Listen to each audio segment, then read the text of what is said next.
I'm a real estate agent.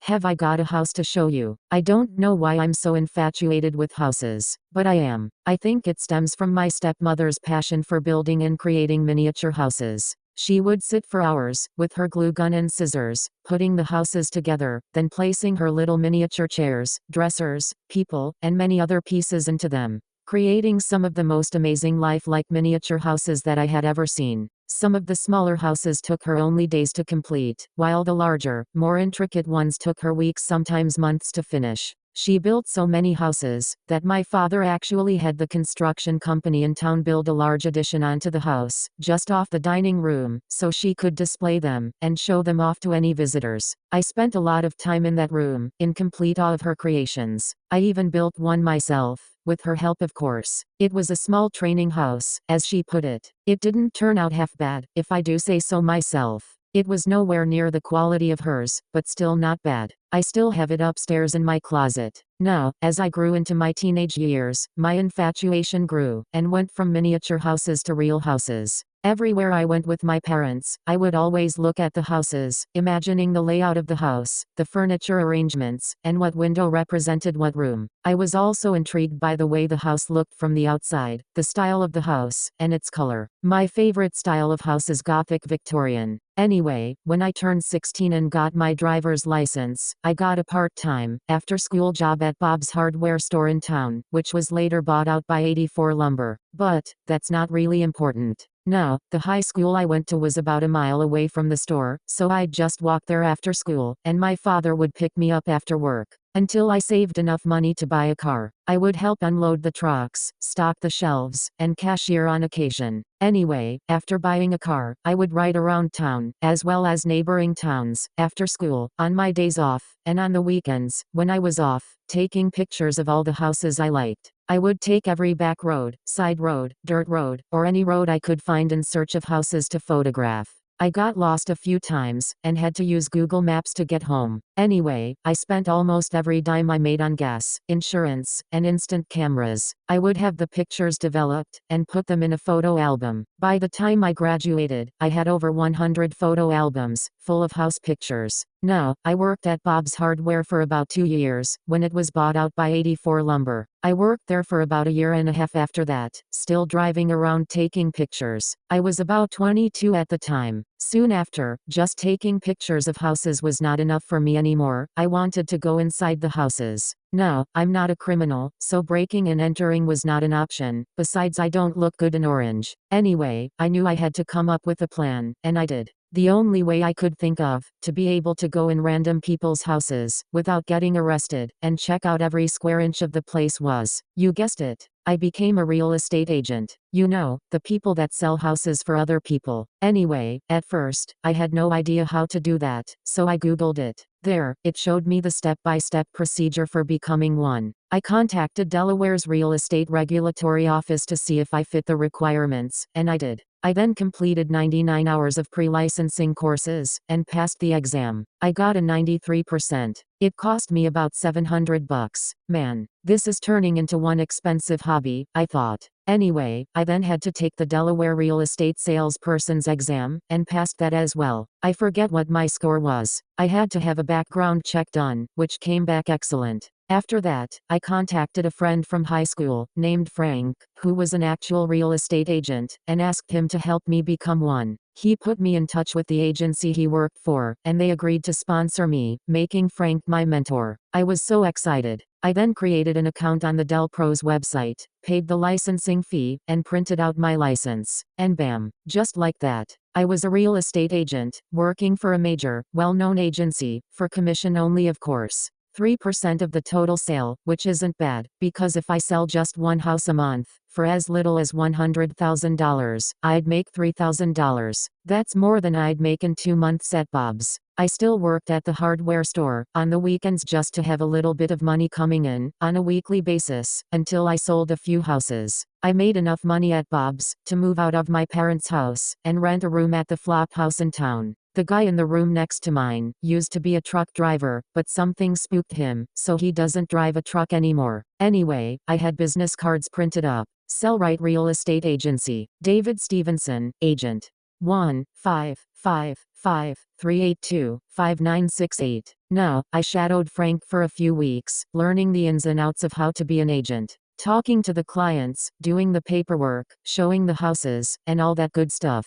Now, there are 4 other agents in the office besides me, and being that I am the newest agent, I got the desk all the way in the back corner. There's Brenda, she's got the front left desk, as you walk in. She's in her mid-40s, but she dresses like she's in her 20s. She's cougarous, slightly chubby, kind of stuck up, with bleached blonde hair, and an "I'm better than you" look on her face. She obviously had some cosmetic surgery done to her upper torso, not that I noticed or anything. She's the top seller in the office. Then, there's Deacon, on the front right. He's in second place. He's a middle-aged African-American man, with a striking resemblance to Danny Glover, in his Lethal Weapon days. He's cool. He talks about his wife and kids, a lot. Now, behind Brenda is Frank, in third place. He's in his mid-20s, just like me, also a bachelor, but he has an extreme case of Brenda-itis. It's so obvious. I just think she's fake. Anyway, next to Frank is Amy, in fourth place. She's a 30-something-year-old soccer mom. She's quiet, and mostly just stays to herself. And then there's me, in last place. Obviously, I am,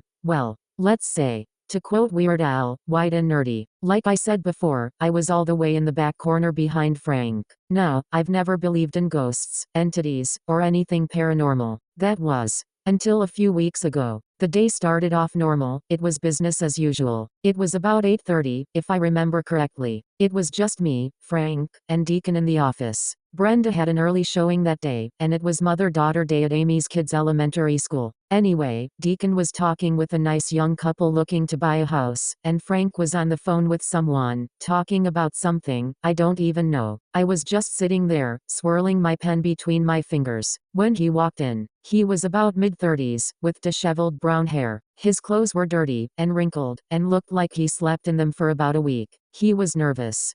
Really nervous. He was shaking, stepping side to side, wiping his hands together, and looking left and right. Frank turned to me, still on the phone, covered the microphone with his hand, and said, "This one is yours. Go get him, Tiger." "I'm not ready," I whispered nervously. "Yes you are. Go," he sharply replied. I then got up, putting the pen on the desk, and walked toward the man. "Hi, I'm David. How may I help you?" I asked, completely petrified. I mean, this was my first time going solo. Anyway, he quickly stepped towards me. I thought he was gonna hit me. I wanna sell my house, or just give it to someone. I don't care. Here's the keys, and the deed. I just signed it over. My name, and phone number, are on the keychain. You gotta help me, man. You gotta," he said, with extreme nervousness, as he handed me the keys, and a folded up piece of paper. His hands were shaking the whole time. He then turned and practically ran out of the door, made a left, and scurried down the street. "What price are you looking for?" I yelled, as the door closed. I just stood there completely dumbfounded, holding the keys in one hand, and the paper in the other. After about a minute or so, I turned around, and looked at Frank,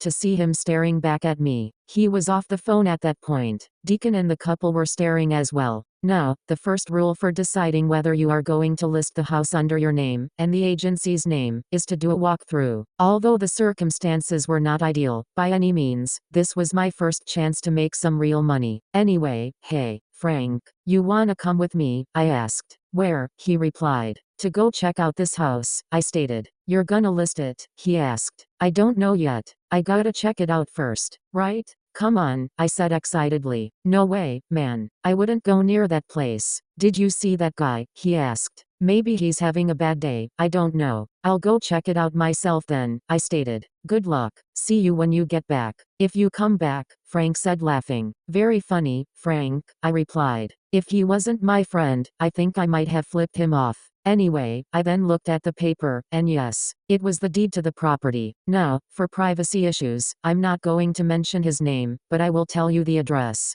1372 North State College Road. It was about 5 miles away from the office. Anyway, I put the keys and the paper in my pocket, grabbed a "Sell Right for Sale" sign, grabbed my coffee mug off of my desk, pulled out my keys, walked out of the door, got in my car, and drove over there. In case you're wondering, I drive a 1958 Plymouth Fury. It's red, just like the car in that Stephen King movie Christine. Except mine's not possessed. I don't think so anyway. Now, I arrived at the house. It was a plain, no-frills house. It was 2 stories high, 3 if you counted the attic. It was painted white, with black shutters. The paint was chipping and falling off. A gray concrete walkway and steps led to an old, rickety front porch. There was a red beat-up car in the driveway, 2 dead trees on either side of the front yard, and the top left bedroom window broke out. It was on a 1/4-acre plot of land that looked like it hadn't been maintained for years. Standing on the sidewalk, directly in front of the house was a man. An old, creepy man. He was staring at the house, with his back to me. Well, I assumed it was a man, as I couldn't see his face at the time. He wore a long black trench coat, and had long stringy gray hair. Is this what that guy was so afraid of? I thought. I parallel parked the car a few houses up, and began to walk back.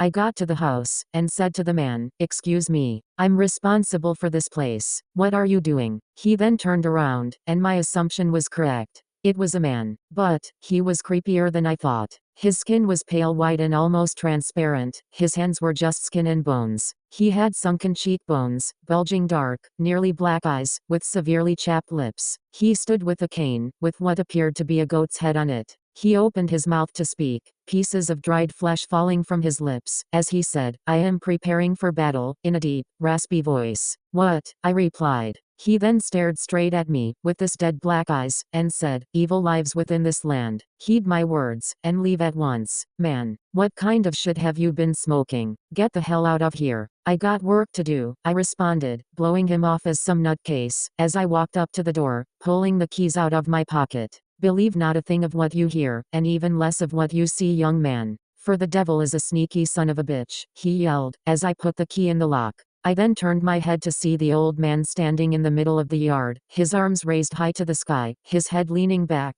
pointing the cane upwards, and babbling to himself. I just shook my head, as I turned the key, and opened the door. A cold gust of wind hit me hard, directly in the face, causing me to step back a little. What the hell, I thought, as I took a step inside. The interior of the house was in worse condition than the exterior. The floorboards were severely cracked, and missing in some places. The walls had all kinds of strange symbols, and even stranger writings on them. I would say it was graffiti, but I've never seen graffiti look like that. The air was thick, almost suffocating, and smelled like old dirt, rotten potatoes, and foot sweat, all mixed together. I almost puked all over myself. Adjusting to the smell, I turned to shut the door, then turned back around. What happened next is unlike anything that ever happened to me before. I turned around to see the old decrepit house morph into the layout of my parents' house, the staircase on the wall to my left, and the living room on the right. The floors bright and shiny, the walls were wallpapered in the awful green color that my mother loved so much, and it smelled like warm apple pie. My mother liked to bake. Anyway, fuck the what, I said to myself. Wait a minute, I thought, this can't be real. The structural differences between the 2 houses told me that. I just stood there. "David," I heard a soft woman's voice say. I couldn't tell where it was coming from. I began looking around. "Mom," I yelled, "where are you?" I asked, forgetting all about the differences. "David," I heard the voice say again, this time coming from my left. I turned in that direction, but I didn't see my mom. No, I saw Brenda, standing on the bottom step of the stairs. She wore a short black leather miniskirt, and a tight leopard printed V-neck shirt. She grabbed the front collar of the shirt, pulling it down, exposing a good portion of her custom-made friends. "Brenda," I said surprised, "what are you doing here?" "I've been waiting for you," she said seductively, stepping off the step, and doing a little bouncy strut over to me. "How did you know I would even be here?" I asked her. She then lifted her right arm, extending her index finger, and placed it against my lips. "Hush," she whispered, as she placed her left arm on my shoulder, put her hand on the back of my neck, and began playing with my hair. She then removed her finger from my lips, leaned forward, and began to passionately kiss me. Her breath was warm and inviting. Now, like I stated before, I really didn't like this woman, but in that moment in time, I really didn't care about that. I closed my eyes, and began to kiss her back. I opened my eyes, in between kisses, and was completely horrified. I wasn't kissing Brenda. No, I was kissing this hideous green-skinned creature, with blood-red hair, blacker than black eyes, and the tongue of a rattlesnake. I found out the hard way about that one. It was completely naked, with no female upper body parts or reproductive organs. Anyway, in complete disgust, I pushed the creature away, its back hitting hard against the railing of the stairs. It then reached back behind itself, grabbing the spokes of the stairs, with its abnormally sized fingers. Its fingers had long, pointy, pick-like nails. It then leaned forward, and began laughing hysterically, jumping up and down as it did. It screamed, a high-pitched scream, and then disappeared into a cloud of gray smoke. "Fuck this," I said, turning around, grabbing the doorknob, and trying to turn it. It would not turn. It would not move.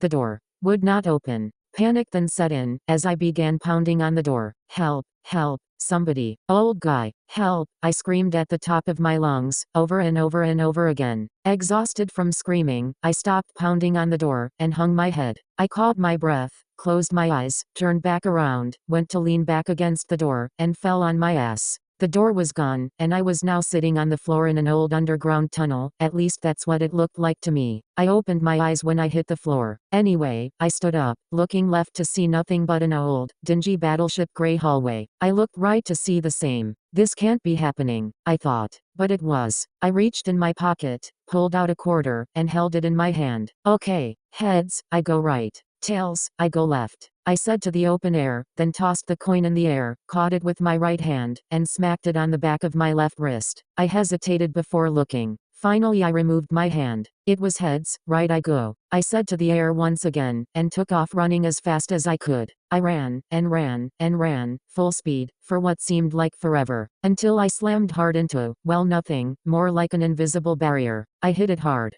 Seriously hard. "Son of a bitch," I screamed, holding my head, and my left shoulder, as I fell to the ground reeling in pain, fearing I had a concussion, or a broken shoulder, or maybe both. After a while, the pain subsided to a tolerable amount. I then mustered up every single ounce of energy I had left, planted my feet, and pushed myself up, with my right arm, into a standing position. Wicked laughter echoed through the hallway. "What the fuck do you want from me?" I screamed. Suddenly, on the wall in front of me, a door began to appear. I blinked my eyes, and looked at the door. Two ceramic numbers hung from the center of the door, a 1, and a 7. 17. That's my room number at the flop house, I thought. I blinked my eyes again, and now I was standing in the hallway of the flop house. The same dirty red and gold carpet on the floor, the same faded wood paneling on the walls, and the same smell of cat urine in the air. I should have listened to that old man. I should have never came in this house. This shit is fucked up, I thought. This is not a house. This is hell. I then extended my hand, and went to grab the doorknob.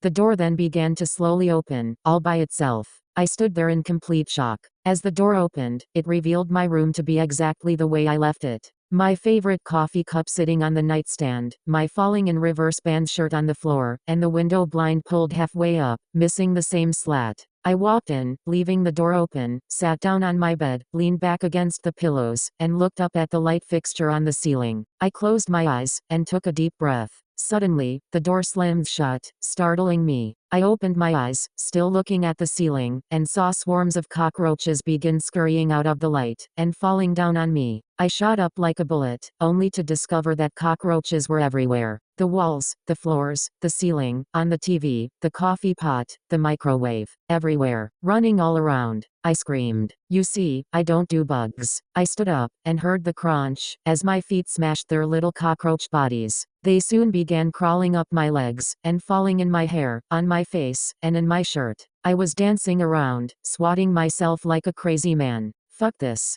Fuck this house, I yelled, and then Primal screamed, as I grabbed my head, and made a running dive out of the open window, hoping to finally be out of this godforsaken house, and I was. I hit the porch roof, rolling off, and slamming hard on the ground below. No roaches, no hallway, no laughter, and no Brenda. I was out. I laid on the grass for quite some time, until I realized I was still on the property, and the window I just fell out of was the already broken upstairs window. How did I get upstairs? I thought. I quickly scurried to my hands and knees, and crawled to the sidewalk. I painfully stood up, and stumbled to my car, pulling out my keys, opening the door, getting in, and putting the key in the ignition. I then looked at myself in the rearview mirror. My hair was a mess. My shirt and tie were stained and wrinkled. I looked just like the guy that came into the office. Anyway, as I was just about to start the car, I closed my eyes, and heard a loud pounding sound on the hood. I opened my eyes to see the old guy standing there, in front of my car. He scared the shit out of me. He then moved around to the driver's side door. "What incidents occurred within the home?" he asked. I turned my head and just looked at him.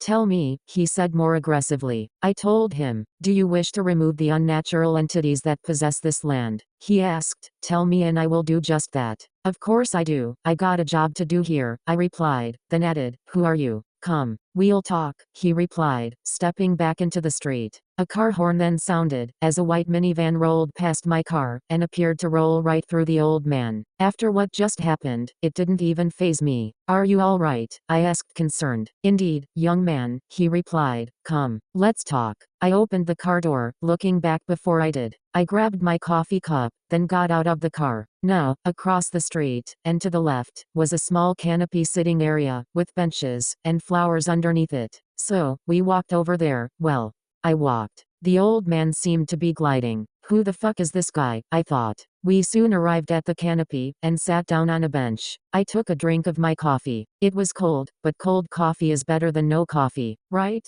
Anyway, the old man then began speaking. "I have existed for many ages, and have bared witness to the most indescribable acts of evil. Such acts that would cripple your very soul, young man. For I am not what I may seem. My appearance, for which you see before you now, is what I choose to project to you. I am here not to frighten you, but to help you. I possess the power to banish said evils, sending them back to whatever crevices, in the depths of hell, for which they came. All you have to do is ask," he said. "What's the catch?" I asked. "No catch," he replied. "This is what I was created to do." "What are you?" I asked. "That is not your concern, just know that I am true to my words," he said. "How do I know you're not lying, and that you're not some hellish creature that's gonna kill me?" I asked. "You don't. But if I wanted to bring forth your death, I would have ceased your existence when we first conversed. Do you want my assistance or not?" "Yes. Yes I do," I quickly answered. "Good. Now ask me," he instructed. Will you help me get rid of whatever evil is in that house?" I asked nervously. "It would be my pleasure," he responded. "Shall we go?" We both stood up, and made our way back to the house, leaving my mug on the bench. We stood on the front porch, facing the door. "What do you need me to do?" I asked. "Not a thing," he replied, turning to face me. "Stand your ground, and do not allow this door to open under any circumstances, and whatever you do, do not enter this house, no matter what your ears may hear, or your eyes may see, until I am standing before you once again. Is that clear?" "Absolutely," I said. "I don't wanna go in there." "Good. Now be quiet," he commanded. He then faced the door, raised his arms outward, and began speaking Latin, I believe. Suddenly, the door began to open, all by itself. The old man then rose about 2 inches off the ground, and floated into the house. The door slamming hard in my face. All was silent, until the screaming started. I'll call it screaming, but it was more like shrieking. It grew louder and louder as every second passed, and then, it just stopped. Several loud thuds could be heard soon after, followed by the sound of babies crying. The front door started to shake, as if someone, or something was trying to open it. I grabbed the knob and pulled back as hard as I could, as the babies cried on. "David," I then heard Brenda say. Well, it was her voice, but I knew it wasn't her. "No, you're not real. Leave me alone," I screamed, still pulling on the door. "Open the door, David," it said. At that moment, the entire house began to shake with the force of 1,000 angry men. Dark gray storm clouds filled the skies, as the sound of thunder roared in the distance. The wood beams holding up the porch were starting to crack and splinter. The picture window beside the door burst outward, sending glass flying everywhere. The rain then came pouring down. A huge lightning bolt struck the dead tree on the left of the house, causing one half to fall on the car in the driveway, and the other half to fall on the roof of the porch. I screamed, completely terrified. I mean, I never believed in this stuff before, and now I'm helping to fight it. This is the craziest, and coolest day I've had in my whole entire life, I thought. I then heard what sounded like a sonic boom. Everything became still and quiet at that point. The sky was clear, the ground was dry, the house stopped shaking, the tree was still standing, and the windows, including the upstairs window, were fully intact. And best of all, no more crying babies. I was still pulling on the door, in fear that this all might be a trick, when I heard a deep, raspy voice from behind me say, "My work here is done. This land is now cleansed and sealed. No more shall the evils that once dwelled upon it cross its boundaries," the old man said. "It's over?" I asked. "Most certainly. Now, it was a pleasure meeting you, David." He then told me his name, but due to our agreement, I cannot tell you what it is. If you are ever in need of my assistance, simply speak my name aloud, and I will come. But you shall never reveal my name to anyone. Do you understand? "Yes, name retracted by request. I understand," I replied. "Good. I bid you adieu," he said. "Wait," I yelled. "When I first saw you, you were standing on the sidewalk in front of the house. Who called you then?" I asked. "No one, my dear boy. I was roaming around down here, in search of something to do. I passed this house, and got the overwhelming sense that all was not right with the universe, and that my services would soon be needed, and they were," he replied. "Goodbye, David." He then began walking, gliding down the sidewalk, and then disappeared into thin air. I just stood there watching him go. I turned around, looked at the house, and smiled. "I got a great idea," I said to myself. I walked over to the bench, got my coffee mug, went back to my car, got in, and drove back to the office. I pulled in the parking lot, parked the car, got out, and walked inside. Everyone was there. All their heads rose up and stared directly at me, a look of shock on their faces. I then began walking to my desk. I passed Brenda, on my left. I couldn't even look at her. I said hi to Deacon, smiled at Amy, and waved to Frank. All their heads turned towards me as I passed. I then sat down at my desk. Frank then turned around, with a look of concern on his face. "Are you all right, man?" he asked. "I will be," I stated. "Where have you been?" he asked confused. "I went to look at the house, remember," I replied. Amy just stared at me, and Brenda pretended that I wasn't even there.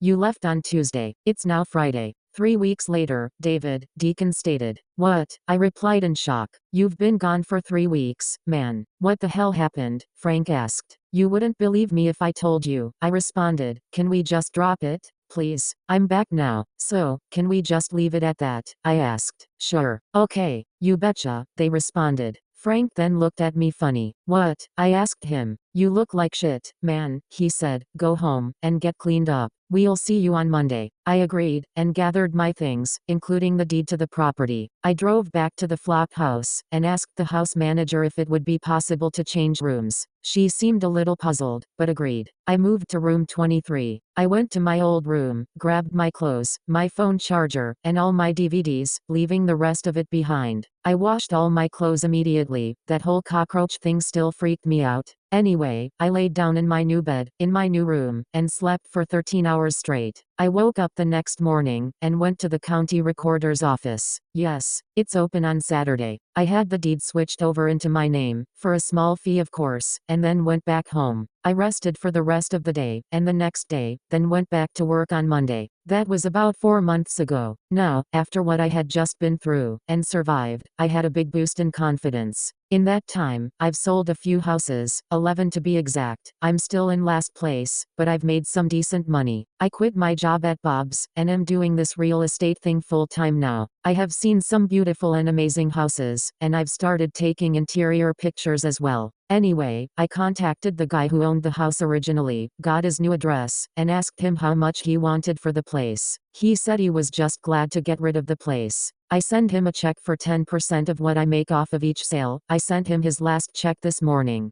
I contacted the construction company in town, and made arrangements for them to totally remodel the place, back to its original state. It took them 4 months to do so. It cost me a pretty penny, but this place is beautiful now. I worked out a payment plan with them. I start paying next month. I had the 2 dead trees removed, hired a landscaping team to fix the yard, and donated the car to Goodwill. I had the electric turned on, and had cable installed. So, now I can watch live TV. I finally told Brenda what happened between us. She just smiled, and said, "You wish." I can't stand that woman. Anyway, I packed my stuff, and moved out of the flop house this morning, and this will be my first night in my new house, thanks to, well, you know who I'm talking about. No more green red-haired creatures. No more roaches, and no extended reality. I wish he could see this place now, yet somehow I think he can. I borrowed a sleeping bag from Frank. Deacon gave me an old table lamp to use, and Amy let me borrow one of their old coffee pots. I bought coffee, creamer, and sugar at the grocery store in town. I forget the name, something with a B, I think.